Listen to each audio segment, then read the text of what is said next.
প্রভুজি বলছেন, বিশ্বব্যাপী যে আত্মা, যার অনুশীলনে আমরা জীবনে পেয়েছি শান্তি, পেয়েছি বিশ্বপ্রেমের প্রেরণা, সেই চিরমধুর চিরসুন্দর আত্মাই আমার জীবন।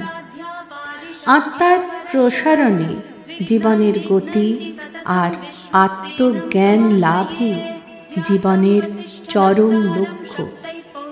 এই লক্ষ্যে পৌঁছানোর জন্য যে সংগ্রাম, তাই হল অধ্যাত্ম জীবনের অভিপ্সা।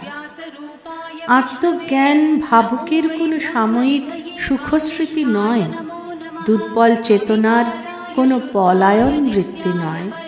এ হল সাধকের পরীক্ষিত জীবন দর্শন। এ হল শাশ্বত সনাতন ঋষি মহাপুরুষের উপলব্ধ সত্য।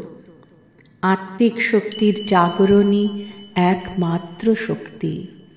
সবাই প্রতারিত করলেও, সবাই সরে গেলেও, অসংখ্য সমালোচনার মাঝে তোমার আত্মশক্তি তোমার সহায়ক হবে। পরমারাধ্য প্রভুজিকে আমার অনন্ত প্রণাম।